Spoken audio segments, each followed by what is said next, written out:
Boa noite. Estão me ouvindo bem? Sim, Guto. Estamos te ouvindo. Boa noite.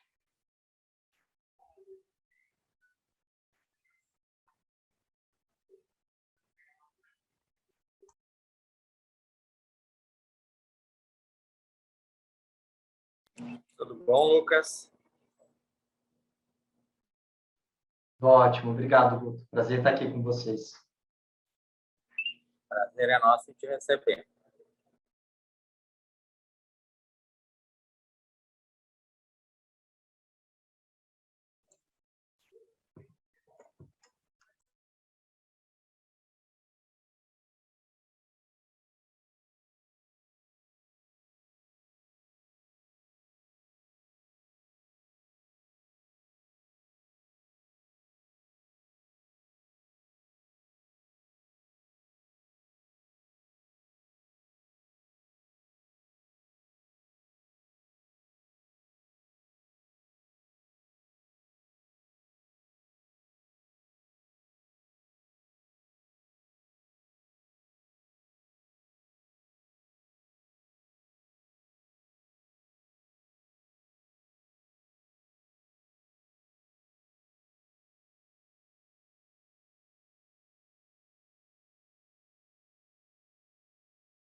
Vamos começar, tá? Sim, pode iniciar, Guto. Boa noite, então, a todos presentes, alunos da Escola de Formação de Universidade Maratã, no evento, tanto nas turmas universitárias quanto da Costa Internacional. Para nós é uma alegria muito grande, essa noite foi muito esperada por nós, esse diálogo com os nossos alunos, futuros líderes partidários, sejam candidatos nesse pleito, no pleito que se aproxima, principalmente essa nossa ansiedade por essa noite, de poder ter esse momento entre a Fundação Getúlio Guimarães e a Escola de Educação. Para nós é uma alegria muito grande, o convênio de parceria que nós temos com vocês, e poder construir não somente nessas turmas de formação de líderes, mas também a contribuição que temos recebido de vocês para a proposta que nós temos para apresentar, enquanto Fundação ao INPP Nacional, de uma reforma na educação brasileira. Então, essa construção vem acontecendo através de boa parte das contribuições que vocês têm dado e também daquelas pessoas que vocês têm indicado a participar e contribuir nessa grande construção. Eu tenho certeza, aos nossos alunos agora, que o que nós vamos receber essa noite será de grande qualidade, porque nós acreditamos que se nós queremos mudar o Brasil, queremos mudar nosso estado, mudar nosso município, tudo começa com a educação e deve ser o foco principal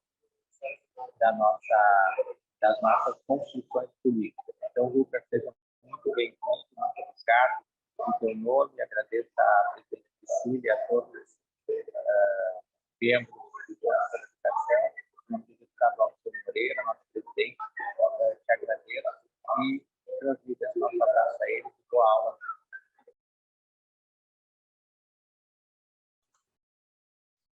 Ok, Guto, muito obrigada. Vamos anunciar o nosso professor palestrante hoje, que é o Lucas. Ele é líder de Relações Governamentais no Todos pela Educação e conselheiro no Conselho Estadual de Educação de Minas Gerais. Ocupou cargo de liderança no Ministério da Educação e na Secretaria de Educação do Ceará e foi consultor de educação básica para organismos multilaterais e ONGs.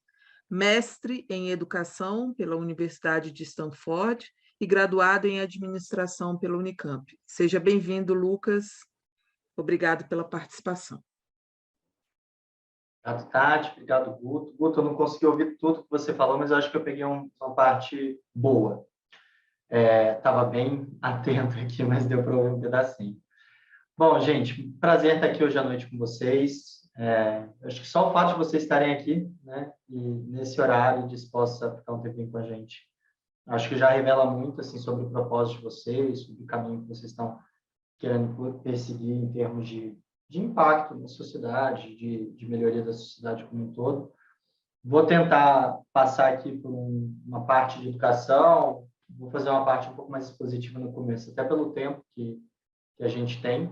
Em alguns momentos, talvez até vá atropelar uns materiaizinhos aqui, mas já planejado. E aí tem um tempinho para a gente conversar no final, que acho que vai ser bom também. Queria muito ouvir de vocês e conhecer vocês melhor. Então, bom, vou compartilhar minha tela aqui.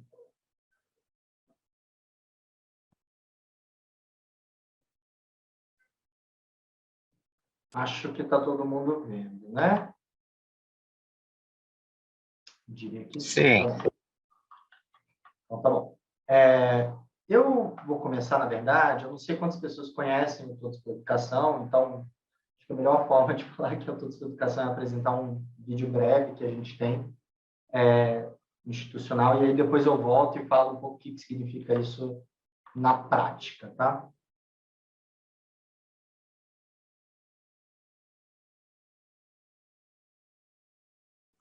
Tem que Então, liberar o conseguiu ouvir? áudio.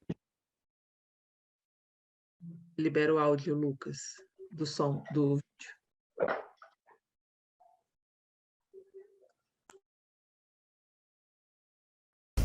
Uma organização que atua na defesa do direito dos alunos, da escola pública de qualidade e na valorização dos professores.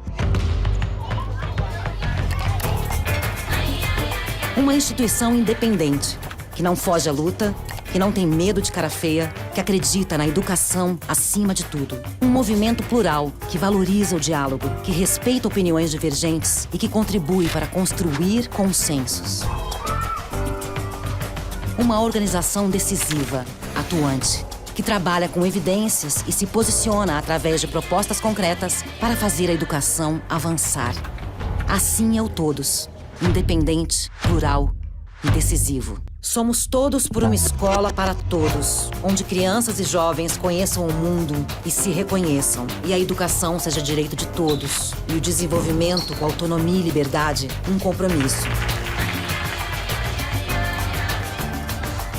Uma escola segura, por dentro e por fora, pautada pelo respeito, com professores valorizados e motivados. Uma escola de todos, com boa gestão e infraestrutura adequada. Uma escola democrática, participativa, inovadora, na qual todos os alunos aprendam a serem cidadãos críticos e conscientes de si, das suas comunidades, do país e do planeta. É a educação já. É a educação de todas as crianças e jovens que muda tudo. O Brasil precisa valorizar projetos de vida, acreditar que é preciso investir em gente, ter um compromisso nacional com o desenvolvimento humano, uma agenda do presente e do futuro. E tem que ser agora. É pela educação, é pelo Brasil e é por todos nós. Somos todos, todos pela educação.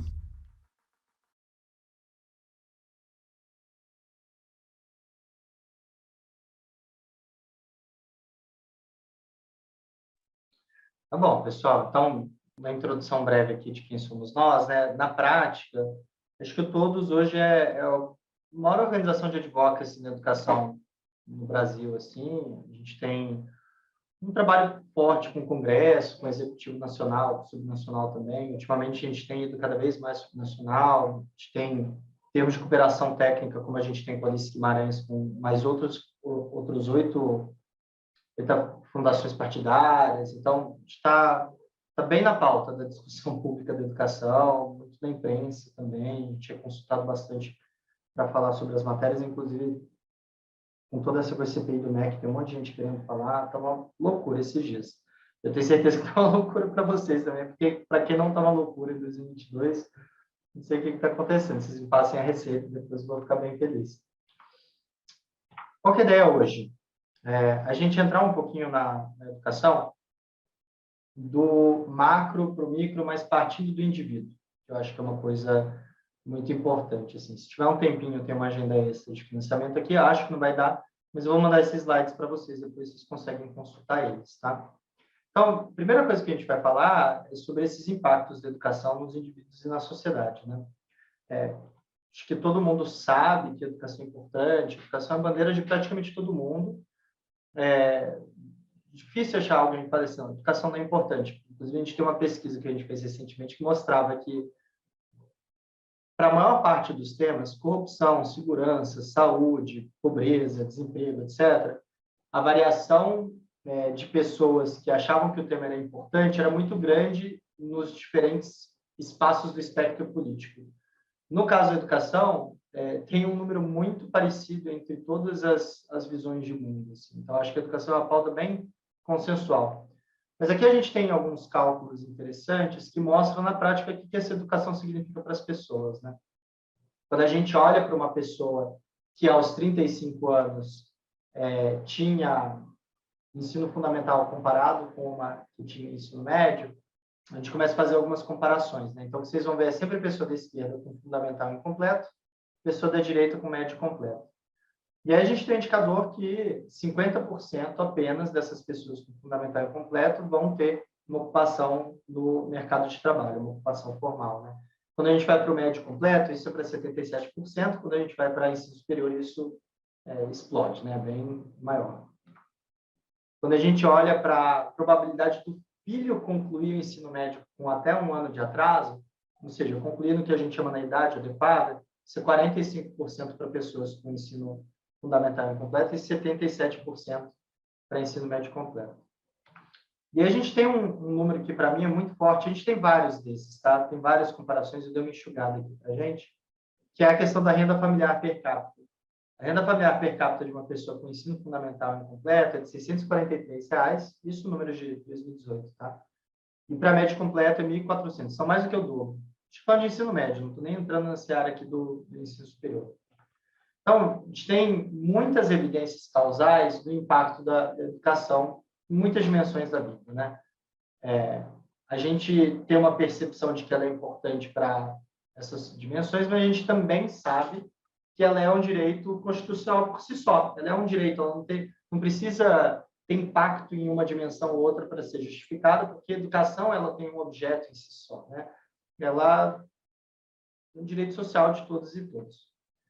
Quando a gente vai pensar nessas dimensões, a gente sabe que a educação é importante para o crescimento econômico, para a redução da pobreza, para a equidade, segurança pública, saúde, meio ambiente, coesão social. E a gente tem muita pesquisa forte demonstrando o efeito sobre todas essas coisas. Então, a educação é um pilar, né? E aí, obviamente, eu não sou ingênuo aqui, ainda mais no Brasil de 2022, onde a gente está voltando a enfrentar muito fortemente o problema da fome, onde desemprego é uma questão muito forte. A educação não resolve todos esses problemas. Mas, com certeza, sem ela, a gente também não consegue resolver. E aí, para além dessas pesquisas internacionais que a gente vê, tinha um brasileiro que há muito tempo falava isso, que era Paulo Freire, que dizia que se a educação sozinha não transforma a sociedade, sem ela, tampouco a sociedade muda. Na prática, a gente acaba vendo isso quando, durante muitos momentos da sua história, o Brasil resolveu despriorizar a educação, inclusive com argumentos de a gente está em crise agora, a gente precisa investir em outras áreas com um retorno mais a curto prazo. E a gente foi fazendo isso ao longo do tempo, foi fazendo, e na prática a gente não fez grandes investimentos que a gente deveria fazer, que levaram a algumas armadilhas que a gente está vivendo hoje, inclusive armadilhas de um país de renda média, que tem dificuldade de se desenvolver, que tem dificuldade de aumentar sua produtividade, que tem dificuldade de ter recursos suficientes para fazer as políticas sociais que precisa fazer, por aí vai. Inclusive uma democracia muito fragilizada, né? E aí, quando a gente vai olhar para a história, volta um pouquinho e vai pensar em qualidade educacional, a gente vê um pouco dos desafios que a gente enfrentou ao longo do tempo. O Brasil começou a olhar para a educação muito recentemente. E para a qualidade ainda mais recente, né? Quando a gente fala de qualidade, é importante dizer o que significa essa qualidade para nós, né? Porque eu poderia dizer que qualidade é uma nota à prova, eu poderia dizer que qualidade é um conjunto de recursos dentro da escola que seja o suficiente, poderia dizer que professor com salário bom é qualidade. Para nós, a nossa visão é a visão que a Constituição Federal defende. Então, o artigo 205, que fala: a educação visa o pleno desenvolvimento da pessoa, seu preparo para o exercício de cidadania e qualificação para o trabalho. Então, a gente acredita na formação enquanto indivíduo, enquanto cidadão e enquanto profissional, que precisa ser capaz de gerar sua independência econômica, produzir riqueza para si e para a sociedade. E aí, 3 elementos ajudam a concretizar qual que é esse significado do direito à educação. O primeiro deles é atendimento escolar. Então, a criança dentro da escola, matriculada e frequentando a escola. O segundo é a trajetória adequada. Eles precisam estar indo para a escola, progredindo conforme esperado, sem reprovar, sem abandonar, sem evadir. E o terceiro que é a aprendizagem. Então, precisa estar dentro da escola, dentro do fluxo adequado e aprendendo. E a gente tem uma série de indicadores que permitem que a gente acompanhe essas dimensões. O Brasil, felizmente, é dos países da América Latina com o maior conjunto de avaliações e indicadores disponíveis na educação. A gente é muito arrojado, muito à frente do nosso tempo comparado com nossos pares regionais. E aí, quando a gente vai olhar para cada um deles, a gente vê algumas coisas que, às vezes, superam alguns mitos, né? Então, o primeiro deles, sobre atendimento escolar, o Brasil ele acabou passando, na prática, por uma grande evolução do acesso escolar no século XX e no início do século XXI. É muito comum a gente ouvir assim, na minha época a escola era melhor, na minha época a escola era boa, né? Principalmente pessoas que são dos anos 70, dos anos 80 ali. Só que quando a gente vai olhar os números, o que a gente vê é que a escola tinha uma percepção de ser boa, mas era uma escola para poucos. Então, quando a gente olha que em 1970, às vezes quando parece que eu não estou olhando para vocês, é porque eu estou olhando para outra tela, tá? Eu tenho 2 telas aqui. Quando a gente pega 1970, quando a gente pega as crianças de 4 a 6 anos, que a gente pega hoje a pré-escola, né? A gente tinha só 9% que estava matriculado. De 7 a 14, que era o ensino fundamental, a gente tinha 2/3 matriculados, no ensino médio, a gente tinha só 40%. Hoje em dia, a gente tem uma situação totalmente diferente. Então, 50 anos depois, mais ou menos, a gente tem na pré-escola praticamente universalizado, 95%. A gente tem ensino fundamental praticamente universalizado, 98%, e ensino médio praticamente universalizado, 94%. E é muito diferente você ter qualidade de educação para 9% ou para 94%, para 40% ou para 94%. Então, a gente evoluiu muito como país no acesso à educação nos últimos anos, nas últimas décadas, especialmente pós-Constituição. E essas consequências, infelizmente, dessa falta de investimento que a gente teve até 1990, praticamente, nos levaram para uma situação atual muito frágil, onde mais de metade dos brasileiros de 25 anos ou mais ainda não terminou a educação básica, não concluiu o ensino médio. E aí, se a gente for relembrar aqueles slides lá do começo, onde a gente fala da diferença que uma pessoa de ensino médio tem em relação à pessoa de ensino fundamental, isso é muito forte, né? Bom, em termos de trajetória adequada, a gente geralmente fala de reprovação, abandono, distorção e idade séria, né? O Brasil também tem uma cultura muito punitivista na escola. A gente tende a achar que se a criança não aprendeu, ela precisa reprovar. E tá tudo bem, tá aí. Porque, em tese, a gente deveria falar, ok, se ela não aprendeu, ela tem que reprovar para ela poder estar na série e aprender de novo. O problema é que a gente nem ensina direito da primeira vez, não ensina direito na segunda vez, e a gente é um dos países que mais reprova no mundo. Então, esse gráfico aqui, eu acho que ele é sempre muito interessante, porque a laranja aqui são os nossos alunos mais pobres, né, de jovens de 15 anos, e a gente tem no Brasil quase 30% dos nossos alunos mais pobres reprovando de ano, com pelo menos um ano de reprovação. Quando a gente olha para a média da OCDE, isso é menos de 10%. Os nossos pares na América Latina, menos de 20%. Então, o Brasil é um país que, costumeiramente, reprova muito em relação aos seus pares. Só a gente tirar aqui a média da OCDE e tirar a média dos países da América Latina, a gente está muito acima. Então, óbvio que o ideal seria a gente não ter nenhum dos dois problemas, né? Nem reprovar e não ensinar, e conseguir ensinar dentro do fluxo. Já abro para você, tá, Lucélio? Vou trazer mais alguns dados dessa coisa de reprovação, porque a reprovação em si ela tem efeitos que podem ser muito prejudiciais nos jovens, especialmente quando a gente não dá conta de fazer melhor da segunda vez que a gente não conseguiu fazer bem da primeira, né?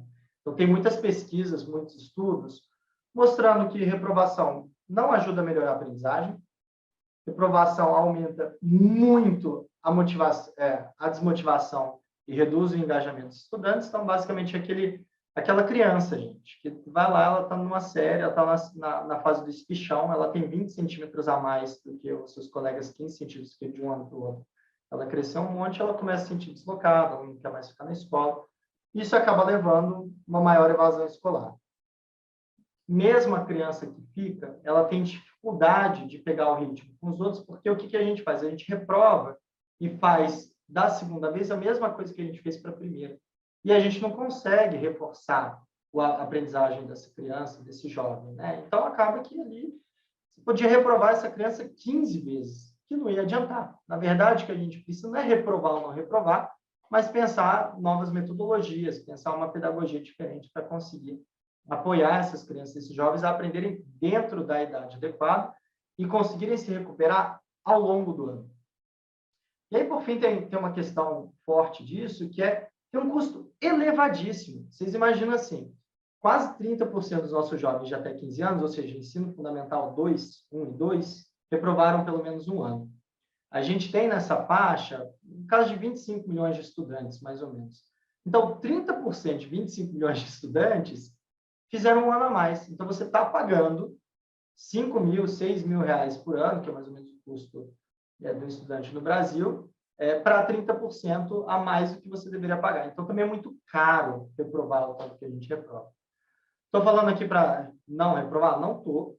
É só assim, a gente tem uma cultura de reprovação muito forte, quando a gente deveria ter uma cultura de buscar alternativas para a aprendizagem, que hoje a gente não está conseguindo fazer direito. Bom, vou passar para o próximo. Queria parar aqui. Juscelia, você levantou a mão? Vocês vão me interrompendo, tá, gente? Porque é para a gente ser dinâmico.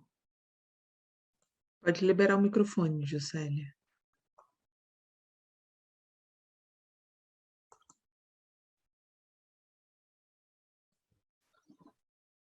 Não liberou. Todos estão me ouvindo? Boa noite a todos. Estamos ouvindo. Um pouco de eco, mas estamos ouvindo.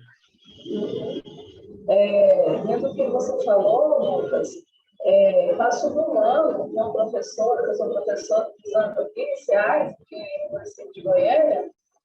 Eu tenho 28 alunos, né, para alfabetizar, e esses alunos não conhecem as consoantes e as vogais.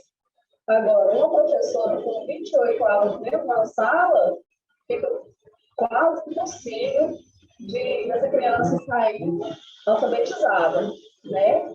Por mais que a gente tenha apoio da escola e tudo, todos os materiais, na quantidade para ser alfabetizada dentro da escola, teria no mínimo e no máximo 15 crianças por sala, né? Essa realidade ainda está muito longe de ser atingida para nossos alunos aqui no estado aqui. Era só isso mesmo, Lucas. Obrigada. Boa noite a todos. Bacana, obrigado pelo relato. Pedro, quer falar? E aí a gente segue? Boa noite, consegue me escutar? Estou escutando bem. Sim. Na verdade, eu queria fazer uma pergunta sobre o tema, aproveitando sobre a questão da reprovação, que eu fui professor de uma das escolas municipais aqui da minha cidade, Teresina, que é referência em toda a cidade por conta dos seus índices de aprovação e de nota dos alunos. Só que quando eu cheguei para dar aula lá, me deparei numa situação. Assim que eu cheguei, eu não podia reprovar os alunos. Então, eu tinha que facilitar ao máximo as provas e meio que essa facilitação fez com que alunos meus do 9º ano, por exemplo, tivessem dificuldade em leitura e escrita ainda. Aí a minha dúvida será se esses índices, eles são realmente, a questão do índice só por reprovação, ou passa ou não passa os alunos, são realmente confiáveis, ou o senhor que tem mais conhecimento sobre isso? Será se isso é uma coisa que acontece mais aqui, ou o senhor acha que isso também pode ser um problema para o Brasil como um todo? Legal, Pedro. Bom, pelo amor de Deus, vocês me chamam de senhor aqui, que eu envelheço uns 30 anos automaticamente. Pedro, essa é uma ótima pergunta, assim, porque eu acho que o indicador de reprovação ele não pode ser uma ordem, nem uma ordem assim, reprove, nem uma ordem não reprove. Eu acho que tem que ser uma diretriz pedagógica de assim, olha, evita reprovar aluno por bobagem, porque reprovar leva a determinadas consequências, sabe? Eu conheço bastante o caso aí de Teresina, de fato é muito, muito reconhecido, né? O bom do IDEB é que o IDEB ele tem duas dimensões. Ele tem o do fluxo, que tem a aprovação e o abandono, né? E ele tem a aprendizagem. No caso de Teresina, que é um caso que eu conheço bem assim, a aprendizagem também é muito boa. Então, mesmo se tiver qualquer coisa relacionada à aprovação, etc., ele se sustenta no caso da aprendizagem. E acho que é bom a gente ter esses dois indicadores. Eu, pessoalmente, assim, acho que a nossa missão deveria ser, assim, fazer de tudo para que a gente não reprove ninguém. Porque a consequência da reprovação é muito forte, né? Acho que, às vezes, a gente olha e acaba perdendo um pouco a humanização do processo, que, assim, o que é você ser um pai ou uma mãe que está com uma criança lá, que já é uma criança vulnerável, que a gente sabe que é reprovado.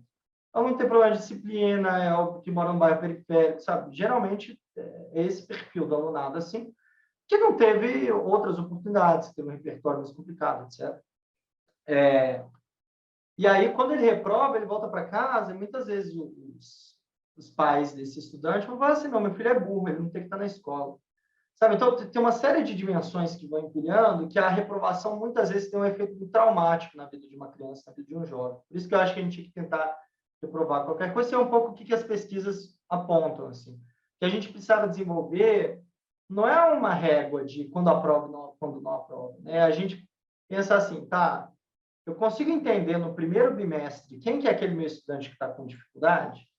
O que eu posso fazer logo no primeiro bimestre, quando eu percebi que ele está com dificuldade, para garantir que ele não chegue no final do ano com essa defasagem acumulada, né? E a gente precisa ter mecanismos para isso, que às vezes vai ser você, como professor, e às vezes vão ser colegas seus e estratégias com coordenador pedagógico, etc. Dos modelos que eu acho que é muito interessante é o modelo de recuperação paralela, que você vai trabalhando ao longo do ano como se fosse uma recuperação, só que dentro do ano, sem você ficar esperando chegar até o final do ano para entender que você vai reprovar esse jovem, né? É um modelo que usa muito na Finlândia. Eu não gosto muito de comparar com casos muito diferentes no Brasil, mas é um caso que é muito utilizado por lá. Então, acho que não tem uma régua, sabe? É só assim, hoje a nossa régua é muito mais dura do que é na maior parte do mundo, inclusive de países como Colômbia, Peru, Equador, Venezuela, Chile, etc. Aí, gente, só pela coisa do fluxo da nossa aula, eu vou pedir desculpa para o Glenn e para a Fátima, eu vou seguir um pouco aqui, que eu tenho muitos slides, e aí no próximo bloco a gente para e fala de novo. Pode ser? Se vocês quiserem também mandar no chat, eu posso ir respondendo ao longo da conversa. Desculpa, viu, gente? Só senão a gente não consegue terminar aqui. Bom, o que essa reprovação leva de consequências muito concretas, né? A gente tem uma situação de distorção de série que é quais estudantes têm pelo menos 2 anos de atraso em relação à série que eles deveriam estar cursando. Então, uma criança com 8 anos que deveria estar no 3º ano do ensino fundamental, que ainda está no 1º ano do ensino fundamental, por exemplo. E esse indicador tem melhorado ao longo do tempo, né? Vocês veem que todas as curvas aqui, né, que é o ensino médio, ensino fundamental dos anos finais, ensino fundamental dos anos iniciais, estão melhorando. Mas vê só, a gente termina em 2020, os alunos do 3º ano com 26%, com 2 anos de distorção de idade séria. Então, na prática, a Juscelia está falando da turma, né, dos 28 alunos da turma, tal. Numa turma com 30 alunos, entre 7 e 8 alunos estão com 2 anos ou mais de atraso. Isso é, assim, um diagnóstico de uma catástrofe do sistema educacional que está acontecendo ao longo do tempo, porque isso daqui, na verdade, é um sintoma de desafios de aprendizagem, que é um pouco que eu vou entrar já já.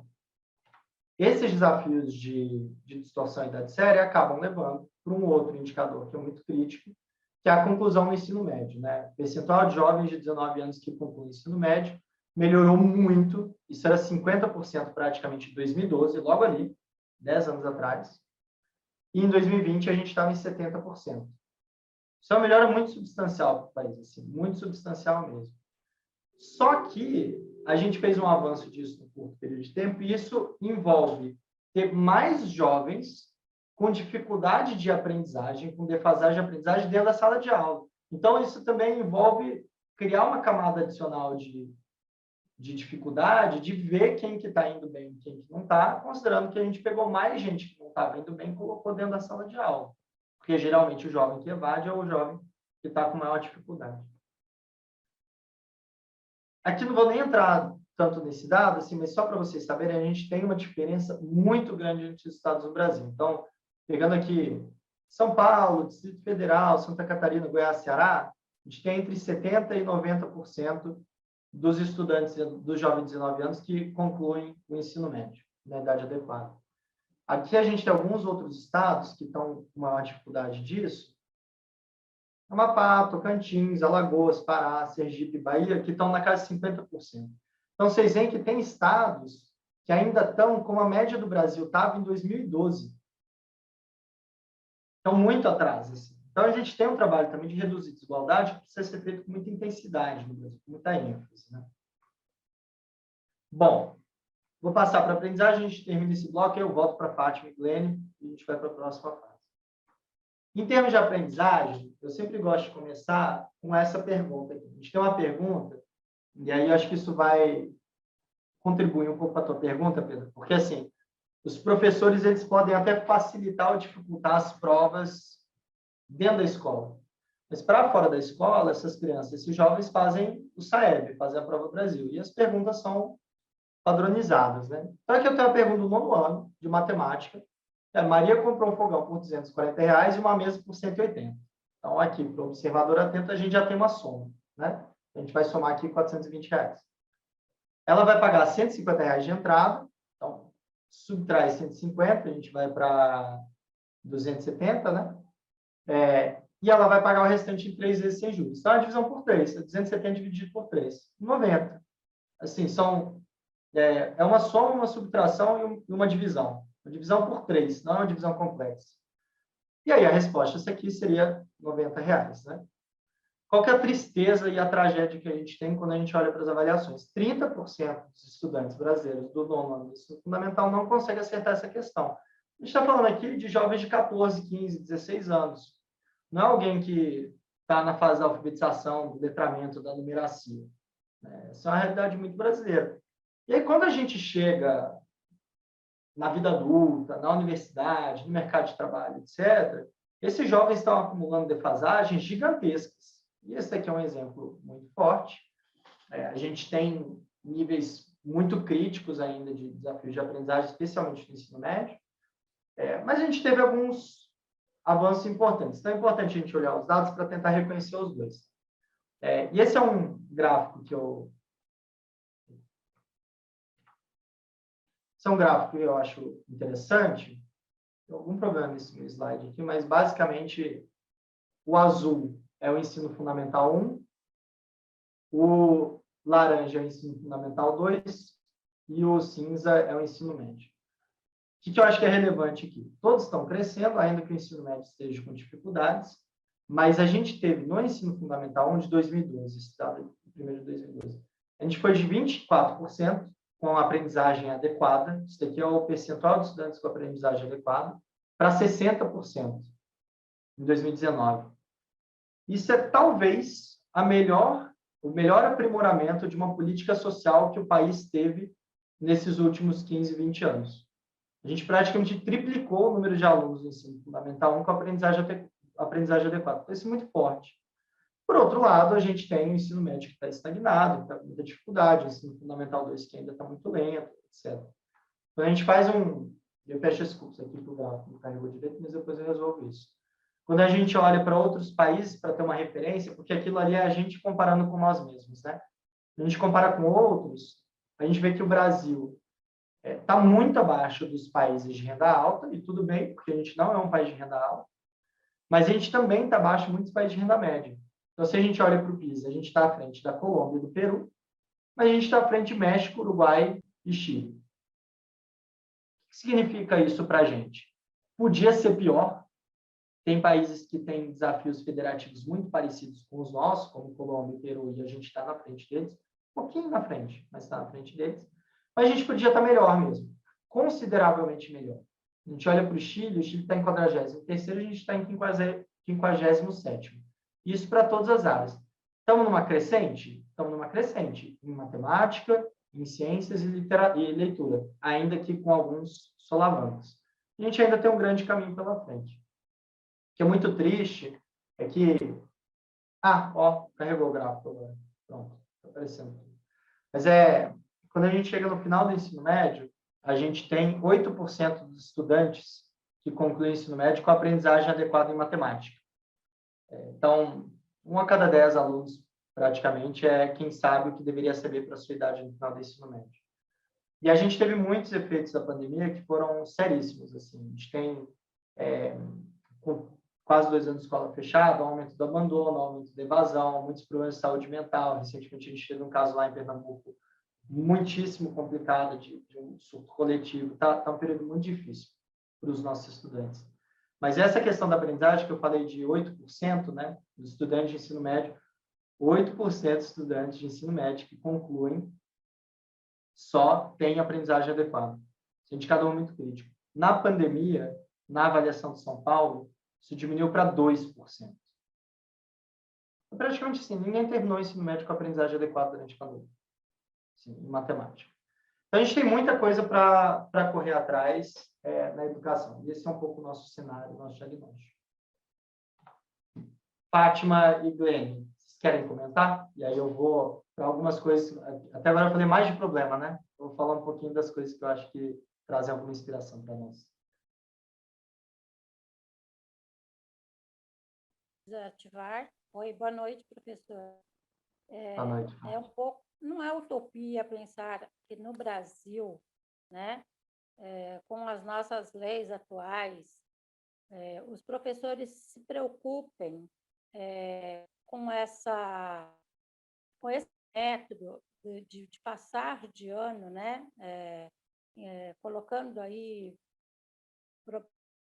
soluções fáceis numa prova, numa leitura, num ditado, porque esses alunos, eles têm, na verdade, a dificuldade de aprenderem, né? Ou talvez alguma distração em sala de aula. Eu tenho uma vizinha com uma filha aqui no 3º ano e ela tem uma dificuldade enorme em matemática. Esse exemplo que o senhor deu aqui de matemática, ela não consegue resolver. E ela me pediu se eu pudesse ensiná-la, né? Tanto em ditado quanto em matemática. E eu passei a ensiná-la, então, nesse momento de pandemia. E hoje, a mãe veio agradecer, que a menina assim, melhorou 100%. Mas, então, a pergunta, na realidade, que eu quero finalizar é o seguinte, isso é um caso atípico, né? Uma vizinha que vai ensinar a filha da sua vizinha. Porque não acontece isso, né? Em bairros ou qualquer outras cidades maiores. Eu moro em Sorocaba, num bairro pequeno. Então, e aí o senhor levanta também a questão do custo disso, né? Seria muito pensar em aulas de reforço nessas escolas, não só nessa época de pandemia, mas, em geral, tentar fazer alguma coisa por essas crianças? Perfeito, Fátima. Eu acho que essa é uma das coisas que a gente mais tem que investir por agora, inclusive. Eu não acho que é só o reforço, eu acho que o reforço é importante, ele ajuda muita gente que ficou na beiradinha, principalmente, né? Mas eu acho que a gente tem que investir em escola de tempo integral, em educação integral. O que a gente chama de escola em tempo integral, todos os outros países do mundo chamam de escola.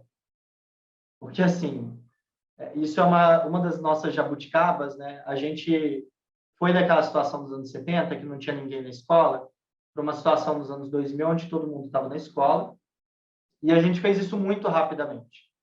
Parte da estratégia para fazer isso foi não aumentar o tempo escolar, quando todos os outros países já tinham 7, 8 horas de aula por dia. No Brasil são 4, né? Então, como é que eu vou esperar aprender, né? Ensinar / aprender ali a mesma coisa que esses outros países fazem no dobro do tempo? fazendo só com metade do tempo, né? Então, é muito difícil. Então, acho que a gente tem que ampliar. E na ampliação, a gente tem que fazer muito o que a gente fala da intervenção pedagógica baseada nas avaliações diagnósticas. Então, até assim, a prova da escola, gente, ela não tem que ser uma prova de passar de ano ou não. A prova da escola tem que ser uma prova para identificar a lacuna de aprendizagem para você conseguir trabalhar aquilo que está ficando para trás.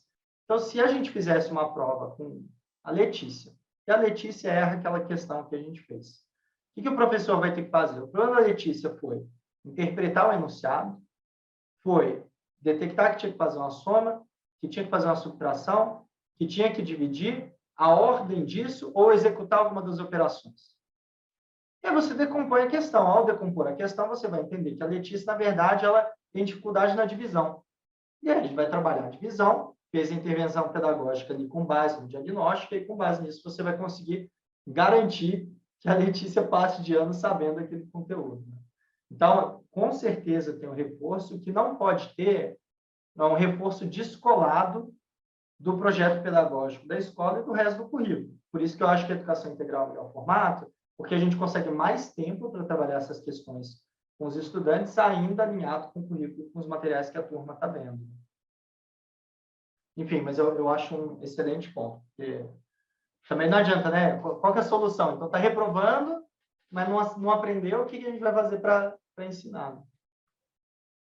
Enfim, não sei se Glênio e Marijane querem comentar antes de seguir. Oi, Lucas, tudo bem? Não, é o seguinte, eu não sei, eu acho que é melhor a dinâmica de perguntar no final ou não está te atrapalhando? Não, só se eu vejo o seguinte, muitas, aí eu vou blocar. Mas a gente vai... Não, tudo bem. Não, é rápido. Veja, eu vejo que eu sou muito crítico com relação aos dados que existem no Brasil para a gente analisar as questões de tudo, né? Mas eu vejo que na questão da educação, no setor da educação, nós temos uma infinidade de dados. Eu acho que é o setor que mais tem informação sobre o que está acontecendo. Você acabou de mostrar aí dados excepcionais, né? E é muito diferente de saúde, por exemplo, né? Saúde, a gente tem muita política para não liberar esses dados. Na educação não tem isso, a gente consegue, né? Mas o que eu vejo é o seguinte, nós estamos nos formando para sermos líderes, né? E não pensar pontualmente sobre as questões individualmente, né?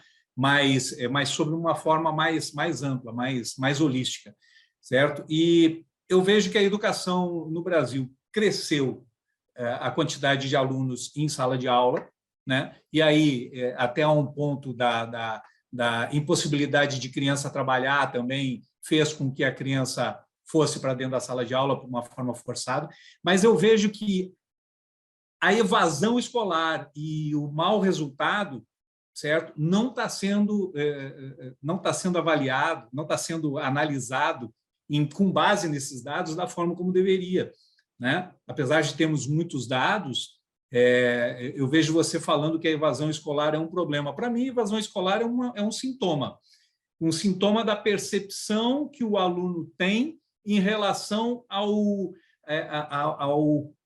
benefício que a escola está dando a ele, né? Do pai e do aluno, né? Então, por isso aí eu já começo a ver que a evasão escolar não vai ser resolvida com passar o aluno de ano, né? Muito antes pelo contrário, né? O que falta realmente é educação, por isso que a gente está... ensino, não é educação, é ensino, né? Botar a criança em sala de aula. A nossa colega falou que tem que ter horário, tem que ter o contraturno, né? Nem a contraturno, é escola mesmo de 2 horários, né? A criança chegar lá, almoçar na escola e ficar à tarde. É a única solução, tá? E dar conteúdo, porque não adianta, não tem jeito, né? A gente está vendo as coisas pelo lado errado, só isso. E outra, não, a pergunta fundamental é: aonde que está a excelência do ensino no Brasil? Se você tem essa informação, onde está?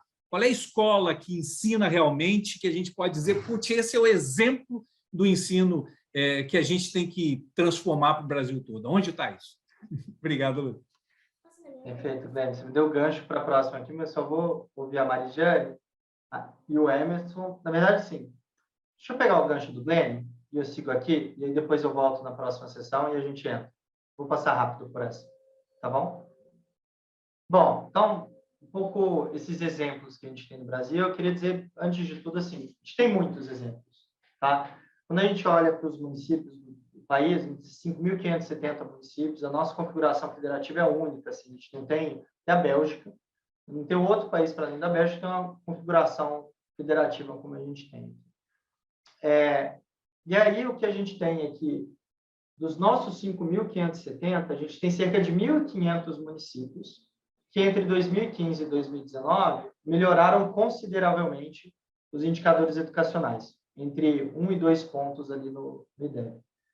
A gente tem alguns que fizeram isso de forma mais consistente, teve alguns que fizeram isso mais rápido e teve alguns que fizeram isso reduzindo a desigualdade. É um pouco desses municípios que a gente vai trazer alguns casos aqui. Vários são conhecidos na imprensa, em vários outros lugares, então não vou me deter muito tempo em cima deles. Primeiro deles, Sobral. Sobral, eu tive a oportunidade de conhecer bem de perto Sobral, que eu trabalhei 3 anos no Ceará, e a gente rodava muitas escolas do interior. Sobral é um município de médio porte, tem 200 mil habitantes ali. É um município que não é rico nem pobre, mas é mais pobre do que rico, está do sertão cearense.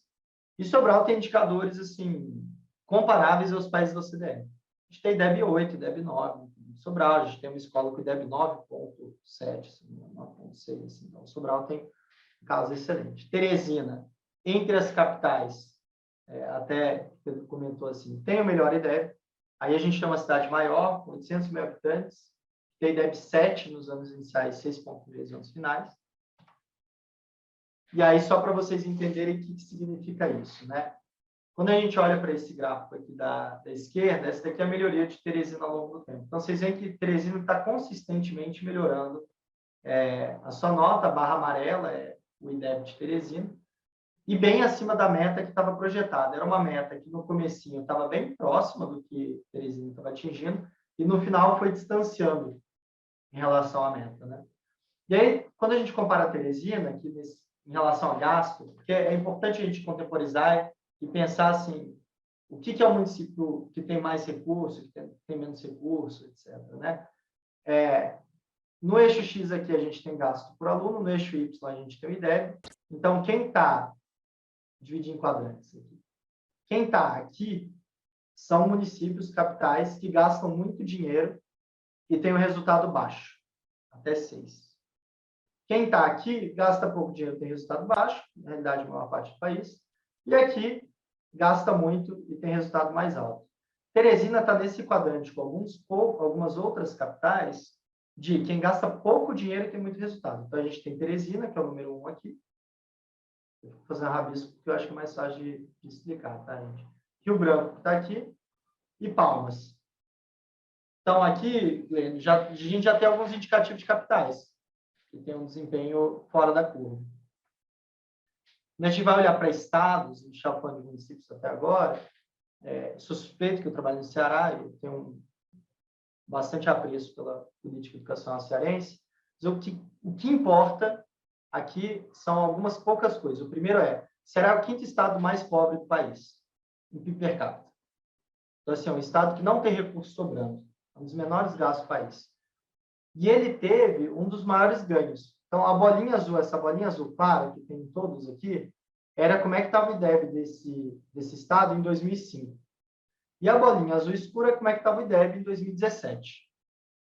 Então, vocês veem que Ceará é o que mais tem evolução aqui nesse período. A gente tem outros casos bem interessantes também.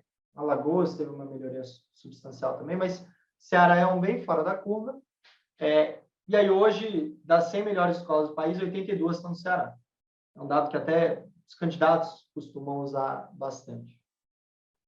E isso é muito interessante porque o Ceará fez isso praticamente zerando a desigualdade.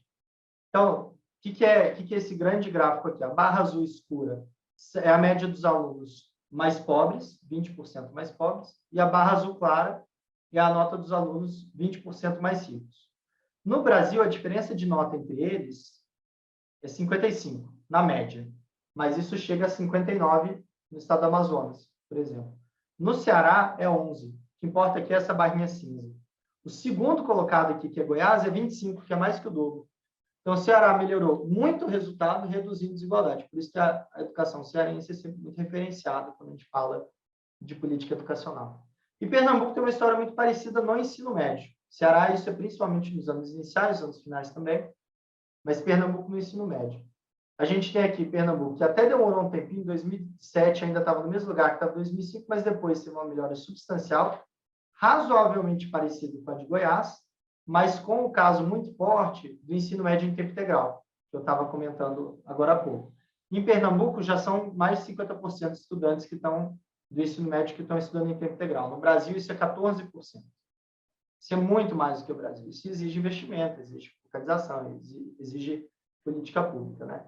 E também uma desigualdade bem menor. Então, mesmo gráfico, só que aqui a gente está olhando o ensino médio, o que importa é que a barrinha cinza, e Pernambuco tem só 18 pontos entre os 20% mais ricos e 20% mais pobres, enquanto a média do Brasil é 43 e a gente chega em estado com 74.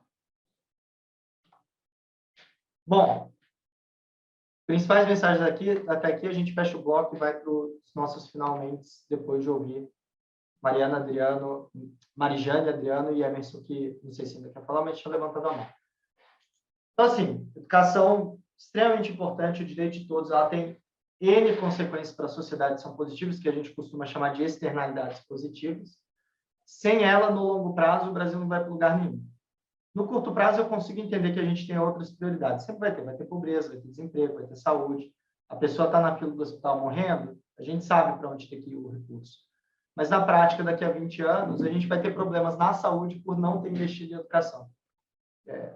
Só de segurança pública, marginalidade, um pouco da coisa da reprovação, por exemplo. Qual que é a tendência? O estudante reprova, aí depois de reprovar, ele fica com distorção de idade séria, ele abandona, evade, comportamento de risco. Ele acaba indo para marginalidade, pequenos crimes, drogadição, etc. Porque ele acaba tendo um repertório possível de oportunidades na sociedade bem menor, né? Bom, avançamos muito nos últimos anos, especialmente na universalização do acesso, mas também na aprendizagem dos anos iniciais e um pouco dos anos finais, mas a gente ainda tem desafios imensos, principalmente no final da educação básica, no ensino médio, especialmente na dimensão da aprendizagem.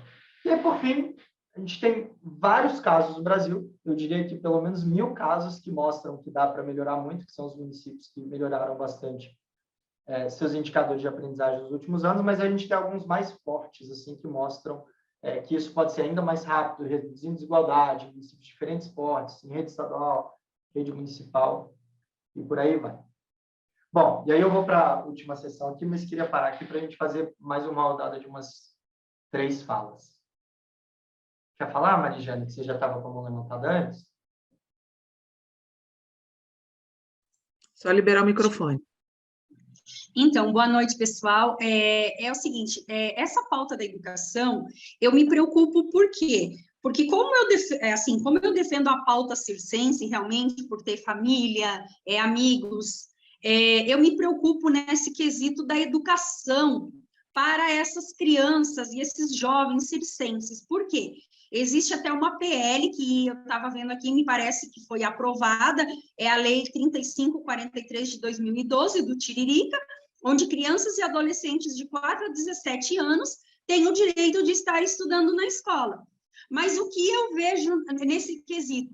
Muitos pais, quando chegam às cidades, eu falo no estado, não só no estado, no Brasil, tem uma grande dificuldade que ainda as escolas encontram resistências de estar matriculando e estar aceitando esses filhos de circense. Ou a escola não tem vaga, muitas vezes as famílias têm que ficar, desculpa a minha humilde opinião, mas ficar se humilhando na Secretaria de Educação para que essas pessoas, já tendo em lei o direito de estudar, para que recebam esses alunos. E, assim, como já existe uma lei, não sei se está no Ministério da Justiça, que eu até estou buscando saber essa situação, então eu acho que a gente tem que dar um pouco de valor também para essas categorias que não tenham acesso à educação, porque muitas pessoas têm a vontade de estudar, querem colocar os filhos na escola e acabam tendo resistência dentro do município, onde o próprio município acaba não cumprindo uma lei federal, que é o quê? Colocar a criança e o adolescente na escola.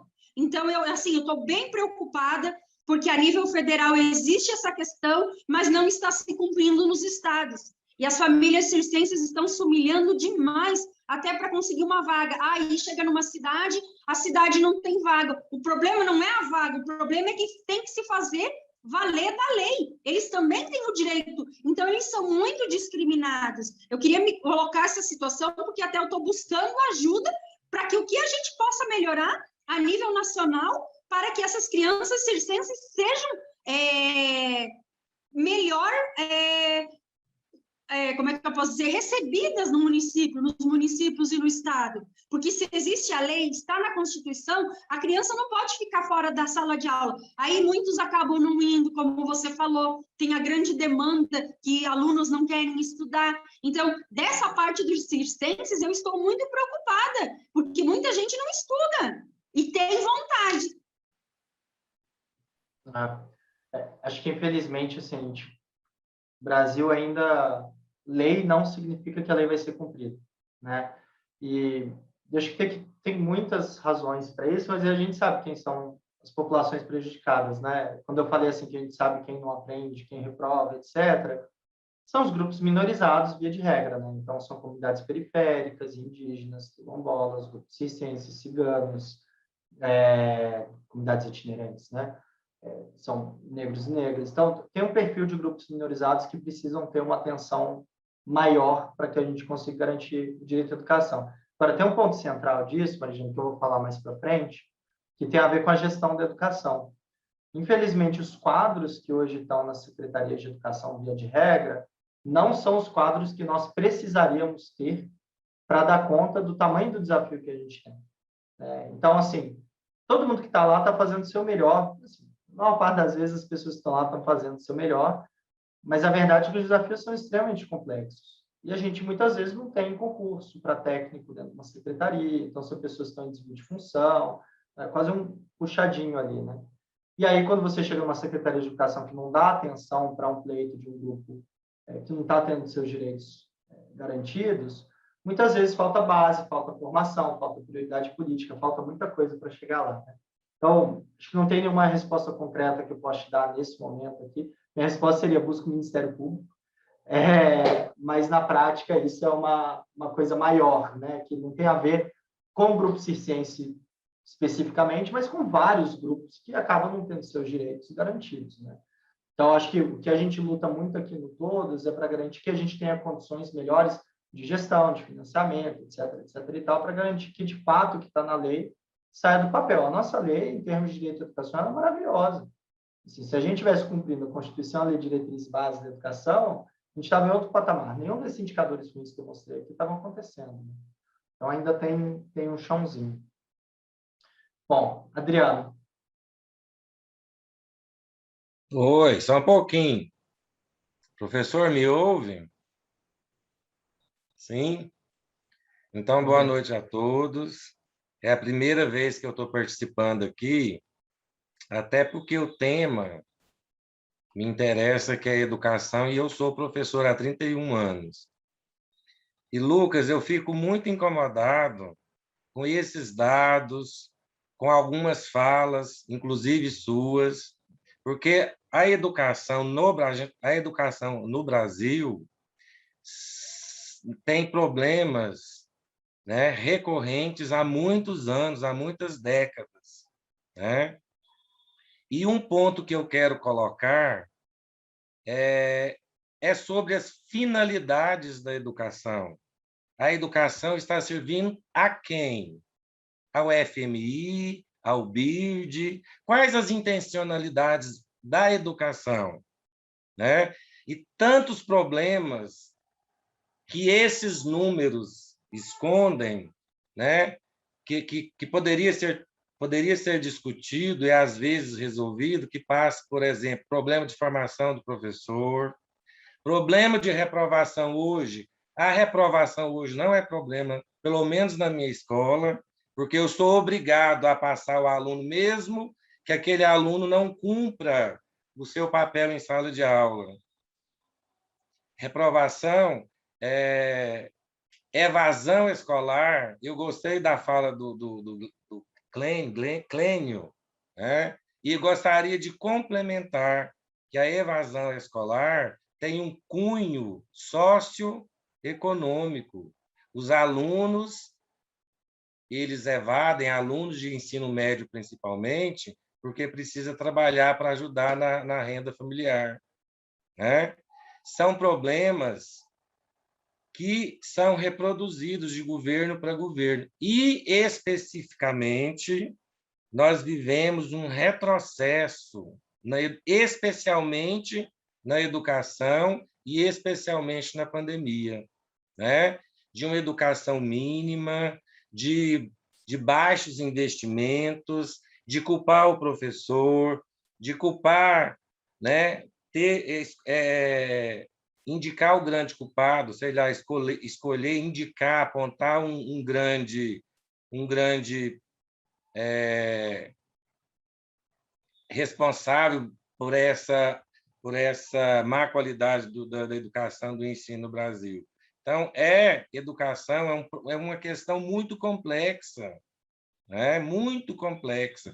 Educação pública, especialmente. Eu fico muito incomodado com dados, com números, com prova de SAEGO que não avalia, com prova de SAEB também que não avalia. É muito complexo. Educação é um campo que tem uma complexidade muito grande e que precisaria e que precisa de um grande debate e que precisa ser administrada, gestada por quem entende realmente de educação. É só a minha colocação, professor. Eu fico muito incomodado e muito indignado com certas falas em relação à educação. Só isso. Muito obrigado. Adriano, eu acho que as divergências elas são sempre muito bem-vindas, assim. Acho que é realmente beleza da democracia a gente poder discutir sobre essas coisas, né? Acho que, infelizmente, a gente tem 1 hora para falar sobre educação aqui. Eu concordo, é extremamente complexo. Tem experiência de educação básica também, não tenho tempo de sala de aula. Você tem, mas é extremamente complexo. Eu posso te falar, assim, todas as críticas que eu tenho sobre o modelo de avaliação também. Avaliação é um modelo, ela nunca vai ser a realidade. Agora, assim, como é que a gente vai fazer se a gente está indo para o lugar certo, se não está? Então, tem várias formas, tem avaliação de socioemocionais, tem muita coisa que a gente poderia olhar. E acho que a gente poderia ficar dias, meses, entrando em todos os temas, mas a verdade é que não dá. Aqui, a educação que a gente defende não é uma educação do FMI, do BIP, sei lá, eu, inclusive, não sei exatamente o que isso significa. É uma educação que é emancipatória, que é para o desenvolvimento integral, que é para a pessoa ter mais oportunidades na vida, para ela poder ampliar o leque de possibilidades delas. Então, essa é a educação que a gente defende. A gente traz matemática, português, outros indicadores aqui, para a gente conseguir tangibilizar como é que a gente está vendo isso no macro da sociedade. Porque eu não posso pegar a minha realidade da sala de aula, ou a sua realidade da sala de aula, e trazer como se isso fosse o país. O país tem realidades múltiplas, inclusive com vários avanços, desafios, complexidades, etc., que você bem comentou. Cada um desses números aqui dá para quebrar em N outros números e N outros indicadores que a gente já tem presentes que a gente poderia aprofundar as questões. Aqui, como eu bem disse, a gente tem questões raciais, a gente tem questões regionais, a gente tem questões socioeconômicas. A educação não para sozinha, né? Não é só a educação, tem educação dentro de um contexto cultural, dentro do contexto social, dentro do contexto território, então tem múltiplas dimensões. E aí eu adoraria explorar mais, porque a gente não tem tanto tempo para fazer isso aqui hoje. Então, o que eu vou te pedir, Adriano, e assim, eu não tenho problema nenhum assim, de ter eventual discordância de fala minha, mas eu quero um votinho de confiança só para mostrar a parte das propostas, porque eu acho que aqui eu estou trazendo indicadores do final da linha. Mas nas propostas, a gente entra com coisas que a gente acha que são defasagens, deficiências do caminho, que tem a ver com isso que você falou, de formação de professores, de financiamento adequado, de priorização, de modelo federativo, de modelos pedagógicos específicos para cada etapa.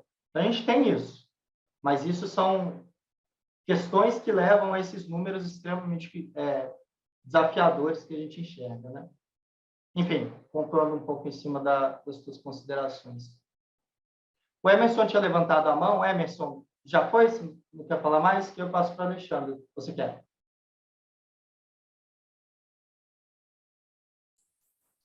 Alô, estão me escutando? Estou ouvindo. Estão me ouvindo? Então, a minha ideia é o seguinte, eu priorizo a releitura da educação. Ou seja, essa educação hoje, ela tem duas linhas de raciocínio. Uma pública e outra privada. A pública, a criança, ela aprende a contar de 1 a 10. E a privada, de 1 a 1000. Nessa teoria, a educação pública, ela direciona para uma educação tecnicista. Ou seja, o indivíduo ali, ele vai ser preparado para ser sempre empregado e sempre estar numa colocação de pobreza, vamos dizer assim, no qual ele sempre vai ser empregado, ele nunca vai ser priorizado a ser o dono da empresa. E daí, nessa questão, tem a questão da família. A família, eu acho que é fundamental para a educação do indivíduo e é uma parceira da escola. Porque o que acontece? Se o pai e a mãe não valorizam a educação e o aluno vai para a sala de aula e o professor fala, ó, isso é certo, o aluno volta para casa e o pai fala que é errado, então vai ter um conflito de ideias do aluno. E o aluno sempre vai acreditar no pai. É uma coisa assim que o senhor Glênio falou que eu acho muito interessante, é a questão que hoje tem que existir escolas que sejam do período da manhã à tarde, onde que tenham uma valorização e também coloque mais disciplinas, como as disciplinas de cultura, e assim vai, né? E uma coisa assim que eu achei muito interessante na pandemia foi a falência da educação. Porque a todo momento eles estão falando em investimento na educação, mas no momento que era para funcionar a educação, através da tecnologia que existe, não só no Brasil, mas no mundo, essa tecnologia ela não aconteceu, ela falhou e prejudicou o aluno. E é que a questão também financeira e econômica do aluno também, que muitas vezes o aluno ele não consegue enxergar que a educação vai ser a porta de entrada para uma sociedade, que vai ser o crescimento dele, ele não consegue entender por não ter auxílio dos pais, incentivos dos pais, e também ver a escola como um castigo. A escola não se transforma num celeiro de pensadores, mas se transforma num castigo para o aluno. E então é por isso que eu falo da releitura. E para a mocinha Marigiane Grande, na década de 70 e 80 aqui em Curitiba, tinha o Circo da Cidade. O que era esse Circo da Cidade? Era um circo da prefeitura, que nesse circo vinham os alunos das escolas e as pessoas, as crianças da comunidade, e lá eles, através do circo, eles aprendiam a ler, escrever, aprendiam cultura, aprendiam a tocar, que foi o caso do meu irmão, que lá ele se descobriu como desenhista. Eu me descobri também nas minhas profissões. Então, eu acho assim que a releitura da educação é fundamental para o crescimento da escola, da família, sociedade. Então, baseado nessa linha de raciocínio, eu penso o seguinte, que hoje a escola, o indivíduo, a criança, ela entra na creche, até a 5ª série, ela tem uma educação geral, da 5ª série, ela vai fazer uma prova, onde que eu quero ser o pipoqueiro. Então, você vai ter educação normal e mais um incentivo para você ser dono da empresa de pipoca. Lá para frente, na faculdade, já vai estar direcionado para o mestrado, doutorado e indicado já para uma empresa. Os pais, se os pais têm dificuldade com alcoolismo, com droga, ou não têm educação, vai ter um hospital dia que vai dar tratamento para essas pessoas, educação e também direcionar já com convênio de empresas. Porque o que acontece hoje é que a escola ela não pode ser mais ilhada, ela não pode ser mais uma ilha. Ela tem que ter convenções sociais para um desenvolvimento da escola, do indivíduo e da sociedade. Obrigado. Ótimo o seu comentário, só até porque, assim, uma das outras coisas que a gente sabe, assim, academicamente, é que a educação e o desenvolvimento acontecem no afeto e nas relações também, né? Então, esse papel da família ele é muito importante. Muitas vezes o que a gente tem, até por problemas de orientação da Secretaria de Educação, etc., é que os pais são chamados à escola para reclamar dos filhos. Só nota ruim no boletim, qualquer coisa assim.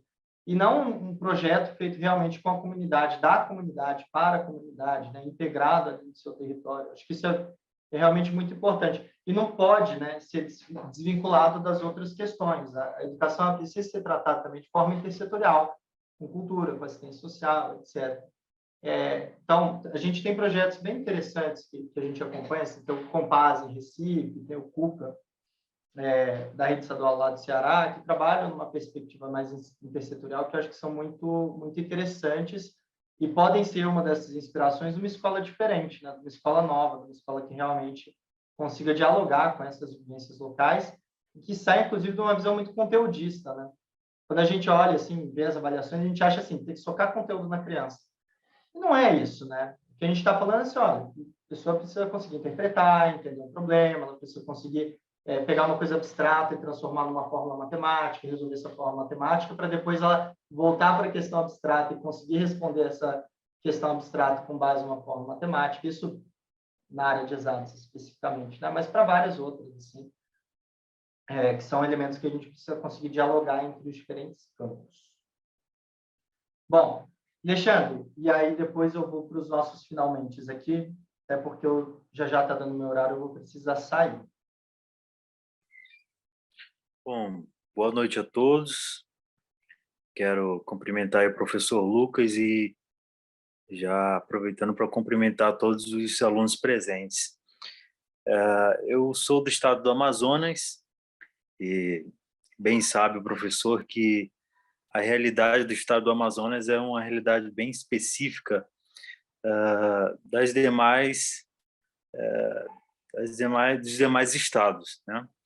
A gente vê um índice muito, entre aspas, satisfatório da região do Nordeste do nosso país, mas o meu questionamento, e eu queria até que o professor pudesse comentar um pouco sobre isso, é que se nesses índices apresentados, esses indicadores, não só de rendimento escolar, mas de aprovação,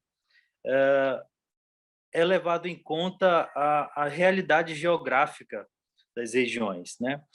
Porque nós bem sabemos que o Amazonas, né, ele tem, não comparando exatamente com o Nordeste, mas a gente sabe que hoje no Amazonas nós enfrentamos não só a seca, mas também as enchentes. Nós temos as regiões daqui do Amazonas em que a região em que nós andamos pelo lado do Rio Negro, nós encontramos até barqueiros que levam os estudantes para as escolas, e regiões bem mais complicadas, como a parte do Rio Solimões, crianças que muitas das vezes saem de suas casas em canoas, em barquinhas, muitas das vezes colocando até a sua vida em risco.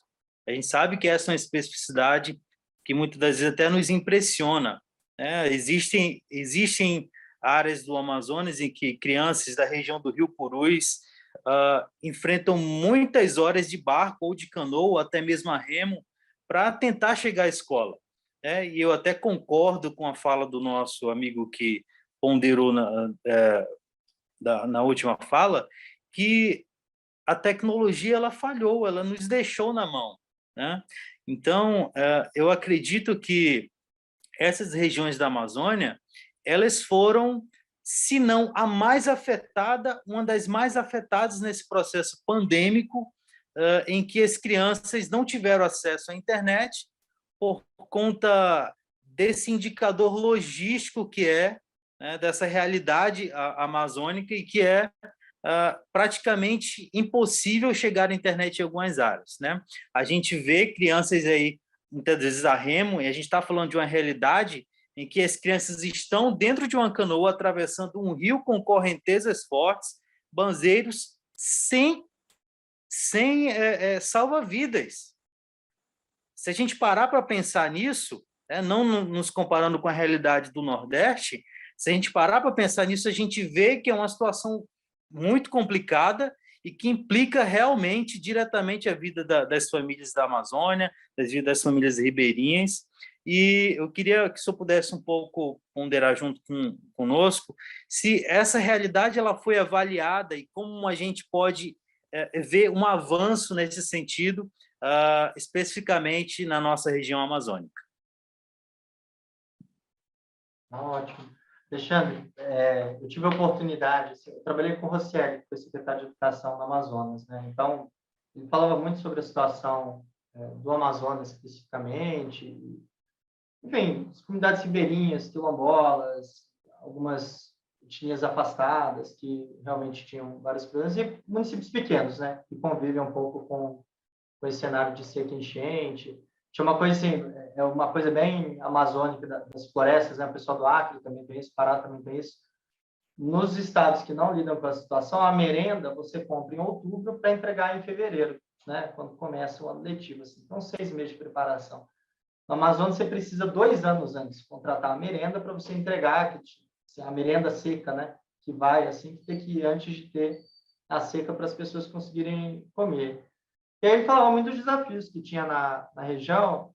Eu acho que assim, o Amazonas, por exemplo, tem um dos casos mais consolidados, e eu nem sei dizer assim se ele é bom ou não. Eu só sei que ele é mais consolidado que no resto do Brasil, de uso de tecnologia na educação, que é o Centro de Mídias, né, que faz o ensino imediato, tecnologia, especialmente para as comunidades mais remotas. Isso é da Secretaria de Estado, né?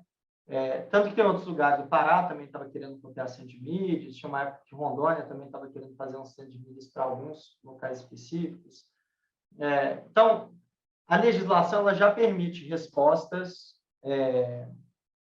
contemporizadas para situações diferentes, né? Então, no caso das famílias que moram no campo e que vivem no campo, você tem as escolas de alternância, que trabalham 6 meses sim, 6 meses não, né? Elas têm mais tempo de aula durante um período, mas no período da colheita, quando os pais não estão lá, elas vão e ficam na fazenda, não vão para a escola, que é um modelo pedagógico muito diferente.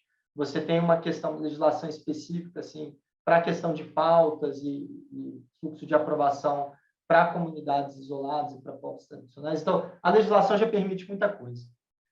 A maior parte dos sucessos e fracassos relacionados a isso depende, na verdade, da Secretaria de Educação, da gestão. Se a gestão usa bem ou não o marco legal que a gente tem.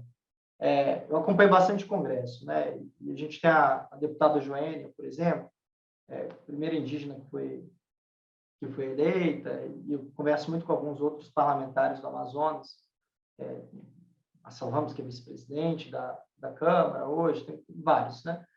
E aí eles trazem as realidades que tem do Estado, que são, de fato, muito diferentes do Nordeste, que são muito diferentes do Centro-Oeste, do Sudeste, etc.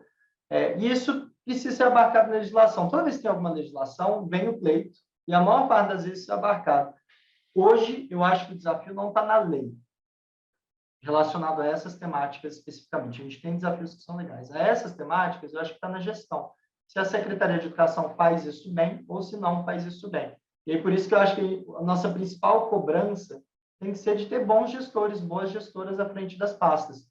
Aí, Adriano, eu concordo plenamente contigo. São pessoas que entendem a área, que sabem de política pública, que sabem de gestão pública, que vão saber desde mediar uma discussão sobre projeto político-pedagógico até licitar a merenda escolar. Que o desafio do secretário de Educação é esse, né? Ele tem que saber de governo, ele tem que saber de educação, ele tem que saber de gestão ao mesmo tempo. E ele tem que saber de política também, porque ele tem que navegar tudo isso. Então, não é uma coisa simples que você pega ou uma pessoa da administração, ou um professor, ou alguém. É uma pessoa que tem várias experiências ali, né? E, via de regra, os secretários que a gente vê fazendo um trabalho melhor são os que conseguiram congregar todos esses elementos. Enfim, acho que os indicadores aqui, eles acabam trabalhando bem essa conjuntura, porque parte dos desafios não aparecem e parte, quando a gente abre os dados e quebra nas desagregações, a gente consegue ver as realidades locais, sabe? Não vai ter exatamente o IDEB ou da aprovação, mas a gente tem dezenas de indicadores na educação que a gente consegue ver, desde tem transporte escolar, a escola está aberta ou não está aberta, quais estudantes estão indo, se eles são do Bolsa Família, se eles não são, se eles moram na região afastada, se eles não moram, se eles têm direito de transporte escolar, zona rural, se não tem. Enfim, tem tanta coisa que está por olhar, só que aí a gente precisa de uma lupa específica para a região, para o estado, para o local, para a gente conseguir dizer como é que está a situação. Num panorama geral, assim, sempre vai ser muito difícil de ver, né? Porque, de fato, aqui a gente vai no Amazonas, mas aí o pessoal do Mato Grosso vai te falar do maior município do país, que tem 150 quilômetros de extensão, que você tem dezenas de transporte escolar que precisa rodar lá, que é caro pra caramba, enfim, tem esses desafios regionais assim, que são muito grandes, né? Enfim, vou seguir aqui para o nosso finalmente, gente, vou até passar um pedacinho aqui, que era mais uma cadência que eu ia fazer, mas porque realmente eu cheguei no momento aqui que eu preciso sair. Esse é um modelinho que a gente fez em 2018 e que a gente avançou nele. Não vou entrar em cada uma das partes, mas quando a gente fala dos principais elementos assim que a gente precisa para ter um sistema educacional bem-sucedido, a gente divide eles em 4 eixos. Então, são as secretarias, né, como órgão de apoio contínuo às escolas, as escolas como ambiente propício à aprendizagem, os professores preparados, motivados e com condições para ensinar, e os estudantes presentes, motivados e com condições de aprender. Para cada um desses eixos, a gente tem uma série de propostas de quadro técnico, de eficiência no gasto, de estrutura adequada, ter uma carreira atrativa para os professores, enfim, vários pontos que precisam ser trabalhados e que a gente está atualizando. E aí, parte das evidências sobre isso, mas em virtude do nosso tempo, eu vou trazer já isso que a gente tem de 2018, de 2022, que a gente atualizou essa agenda do Educação Já, né, que é essa agenda que é meio nossa espinha dorsal do que a gente acredita para a educação. A gente separa em 2 momentos. Um é essa agenda emergencial, que é muito derivada da pandemia. A pandemia, ela destruiu a educação, e não só a pandemia, né? A pandemia e a falta de respostas adequadas à pandemia na educação, inclusive a própria tecnologia que a Emerson falou. Então, a gente tem um desafio muito grande de evasão escolar, a gente precisa trabalhar a busca ativa para voltar com os estudantes para as escolas, entender por que eles saíram, entender as questões, inclusive, de necessidade de complementar a renda das famílias e trabalhar programas de apoio, trabalhar a bolsa e trabalhar outros mecanismos para que eles possam estar dentro da escola, senão a gente acaba reproduzindo um pensamento elitista de que estudante pobre precisa trabalhar e não vai para a escola, e estudante rico continua indo para a escola o tempo todo. Então, a escola e o governo e a secretaria precisam dar condições para que ninguém precise trabalhar durante a educação básica. Essa é a função do governo, para a gente não continuar perpetuando desigualdade. Quando esses estudantes e os professores também voltarem para a aula depois da pandemia, estão voltando agora, a gente precisa fazer uma série de ações de acolhimento de saúde mental, para entender o que as pessoas passaram por esse momento, quais são os desafios que elas estão tendo, quais são os transtornos que foram cultivados nesse momento, porque foram, muita gente, questões de ansiedade, depressão, estresse crônico estão aumentando demais, e a gente precisa ter ações desenhadas para isso, inclusive formação e amparo aos professores para isso. A gente precisa entender as lacunas de aprendizagem que foram agravadas e fazer intervenções pedagógicas para trabalhar elas. Os estudantes aprenderam ou deixaram de aprender coisas diferentes nesses últimos 2 anos. E a gente precisa entender o que são essas coisas para trabalhar elas, em várias dimensões, não só em conteúdo. E, por fim, a promoção da inclusão digital, para a gente dar conta de usar a tecnologia como aliada, e não como inimiga, né? Quando a gente vai falar de agenda estrutural, e aí é uma questão O Brasil não era Escandinávia antes da pandemia, né? A gente tinha muitos desafios e muitos problemas na educação. A gente traz aqui 10 pontos de uma agenda, inclusive aqui a gente mudou gestão pedagógica para políticas pedagógicas, mas a gente traz como objetivo central dessa agenda, e vocês vão ver que tem um pouco a ver com aquela última que eu mostrei, que é uma educação de qualidade, equitativa e inclusiva. Então, aqui a gente está falando de aprendizagem para todos os estudantes, independente do CEP, da cor, de onde eles moram, de que tipo de comunidade que eles são, etc. Para isso, a gente tem elementos que são viabilizadores de avanços em escala. Uma das medidas é o fortalecimento da governança na educação básica. Hoje, a gente tem 5.570 municípios, cada um indo para um lado, sem uma governança, uma gestão bem estabelecida entre as esferas de governo. A gente tem uma questão de gestão da educação que é extremamente desafiadora. A gente tem muito professor em desvio de função dentro da Secretaria de Educação que não teve a formação adequada para ser gestor. Não é culpa do professor, é culpa da secretaria que não teve a formação, o concurso, etc., a seleção, para ter as pessoas com as competências adequadas, para ter uma gestão pública moderna, que dê conta de amparar as escolas e os professores no trabalho da docência. A questão do financiamento, que apesar da gente ter tido uma melhoria substancial com o Fundeb, ainda restam alguns elementos de transferências educacionais que precisam melhorar para garantir recursos chegando para onde mais precisa. E aí os fatores escolares essenciais. Então, o que acontece ali dentro da escola, que precisa de uma série de medidas, na parte dos professores, o fortalecimento da profissão docente, isso tem a ver com atratividade, isso tem a ver com formação inicial, tem a ver com formação continuada, tem a ver com estágio probatório, tem a ver com uma série de medidas. Supervisão pedagógica, coordenação pedagógica, enfim, é uma seara gigante. Depois eu vou mandar para a Tati pode compartilhar com vocês, a gente tem esse documento, bem recente, para educação já, que estão todas as propostas aqui, bem mais em detalhe do que eu estou trazendo. Tá? A questão da gestão escolar, que precisa ser profissionalizada, e os gestores escolares precisam conseguir dar atenção para o que mais importa. Hoje, na prática, a gente tem gestores escolares que passam a maior parte do seu tempo lidando com questões que não são diretamente relacionadas ao desenvolvimento dos estudantes. Então, eles estão cuidando da merenda que deu problema na hora de ser entregue, estão cuidando da reforma do muro, do telhado que caiu uma telha, estão cuidando de uma briga que está acontecendo ali no pátio. Então, porque essas questões são importantes para o funcionamento da escola. Mas será que o diretor da escola, o gestor da escola, deveria estar olhando para isso, principalmente? Ou deveria estar olhando para a coordenação pedagógica? Deveria estar olhando para a situação dos seus professores? Deveria estar olhando para como o currículo está sendo aplicado? Como as avaliações estão sendo utilizadas dentro da sala de aula, para que elas não virem só um ranqueamento, mas que virem um instrumento para conseguir melhorar a atividade docente? Então, a gente tem que pensar algumas formas também de garantir que os gestores escolares estão tendo tempo para olhar para as coisas que eles mais deveriam olhar, que são as condições de ensino-aprendizagem.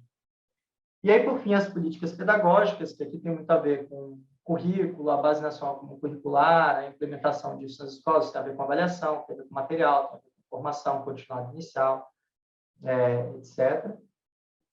E aí entram os outros que a gente chama de caminhos específicos por ciclo, entendendo que os desafios da primeira infância são diferentes dos desafios da alfabetização, que são diferentes dos desafios do ensino fundamental, especialmente nos anos finais, que a gente tem uma lacuna aí, e do ensino médio. De tudo aqui, a gente está falando da universalização, a gente precisa de creche para todo mundo, a gente creche, inclusive, uma política de trabalho. Não sei quantas de vocês têm essa realidade aqui, mas a gente tem muita gente no Brasil, minha avó, inclusive, foi mãe solo. Gente, se você é uma mãe solo e você tem uma criança pequena e você não tem uma creche, você não consegue trabalhar, não consegue colocar comida na mesa. Então, a creche ela é um equipamento de desenvolvimento, de ludicidade, desenvolvimento psicomotor, desenvolvimento cognitivo, etc., mas ela também é um equipamento de proteção social. Ela é um equipamento de promoção do trabalho e promoção da equidade nas famílias. Então, a gente tem que pensar essas coisas de forma muito intersetorial, né? A primeira infância traz muitos destes desafios.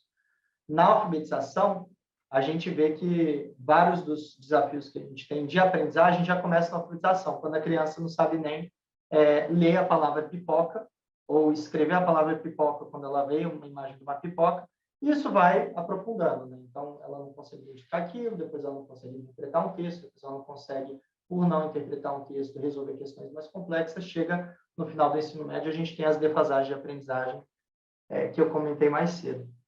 Nos anos finais, a gente tem um desafio de transição muito, muito grande, que é basicamente assim, A gente sai de uma situação de professores generalistas no Fundamental 1, que a criança está acostumada a ter um professor, no máximo 2 professores, para automaticamente 8, 10 professores, num modelo totalmente diferente, em que antes ela é criança, agora ela é jovem, agora ela é adolescente. E é um desafio muito grande fazer essa transição, tanto para a criança / jovem, quanto para o professor. Então, a gente precisa entender também qual é o modelo pedagógico, quais são as políticas que a gente tem que implementar para dar conta dessa transição do Fundamental 1 para o Fundamental 2, e, infelizmente, isso é muito pouco explorado no país. E aí, por fim, no ensino médio, tem uma questão aqui que tem a ver com a atratividade da escola, com tempo integral, com ensino técnico e profissionalizante, que não seja um ensino técnico profissionalizante reducionista, né? Não é o técnico para pobre, mas o ensino técnico consiga ampliar as oportunidades de repertório dos estudantes para que eles tenham mais escolhas no futuro, inclusive e talvez principalmente ir para a universidade, se assim eles quiserem, e que dê conta de superar desafios grandes como trabalho infantil, como necessidade de complementar a renda nas escolas, como prevenção de gravidez na adolescência, como comportamento de risco de drogadição, e por aí vai. Então, especialmente esse 9, 10 anos finais de ensino médio, eles têm que dialogar com os desafios da juventude, né? Tem que dialogar com esse mundão real, que tem uma série de coisas acontecendo ali para fora da escola.